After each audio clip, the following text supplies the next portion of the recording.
Talos was a giant robot, or more correctly, a Cretan god or titan forged from bronze or brass and fueled by ichor, the same ichor which runs through veins of the gods. The name Talos means sun in the Cretan dialect, and he was the equivalent of Helios, the sun titan in Cretan chronicles. There are different versions concerning who crafted Talos and for what purpose he was made. One version stated that Talos was crafted by Hephaestus at the request of Zeus, to protect Europa in Crete from pirates and people who would want to kidnap her. Another version said that Talos was a gift from Hephaestus to Minos, forged with the aid of the Cyclopes in the form of a bull and gifted to Minos, the king of Crete, in order to protect the island and its people. In yet another version, Talos was forged from bronze by the inventor Daedalus, father of Icarus and creator of the famous Cretan labyrinth, inhabited by the Minotaur. Still another version, Talos was brought to life when Zeus breathed ichor into a lifeless bronze statue constructed by Hephaestus, then gifted to Europa to protect her from invaders. And in the last and lesser-known version, Talos was not a robot or automaton of any sort, but was the son of Cres, the personification of Crete. In deciding which version to go with, the versions about Hephaestus are more befitting, mainly because no mortal could craft a being as magnificent as Talos if not the mighty craftsman of a god Hephaestus. Talos had a vein which ran from his neck down to his ankles, and flowed with ichor, which was his life source.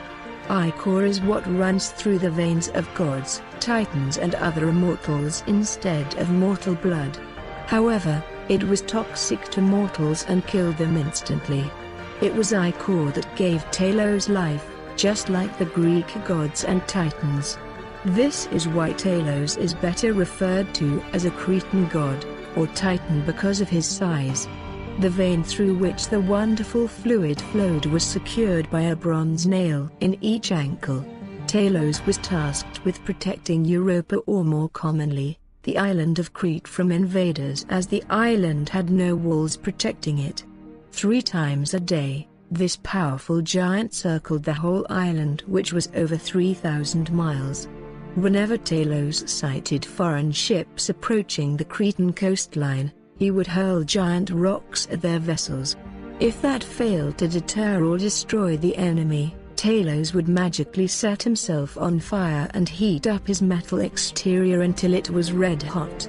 In this state, his is called the infernal Talos.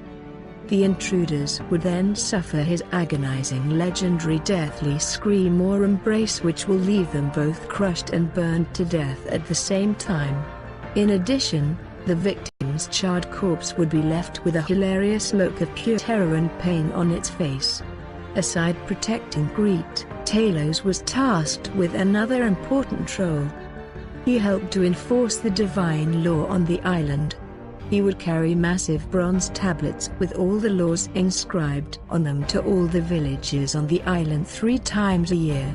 Everything went on well and as planned, until the arrival of Jason and the Argonauts. It happened that the powerful sorceress and wife of Jason, Medea, was accompanying Jason and the Argonauts to Crete on the ship Argo. They had just acquired the Golden Fleece and desperately needed to get fresh water and other supplies as they neared Crete.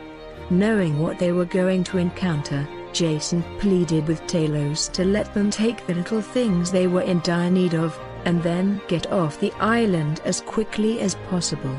But Talos knew only his duty and nothing else. So he responded by hurling rocks at their vessel as they neared.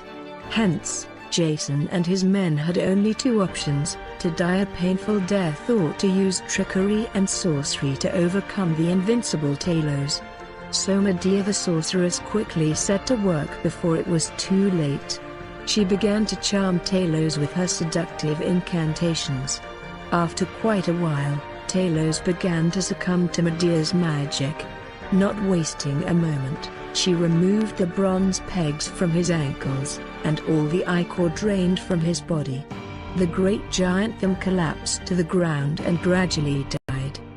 In slightly different version of this story, Medea controlled him with her bewitching gaze and had him remove the pegs himself. The story and defeat of Talos is very much similar to the story and defeat of Achilles. Both thought to be totally invincible, yet had very unusual flaws. Subscribe for more videos on mythology and fantasy. Thank you for watching. Remain blessed.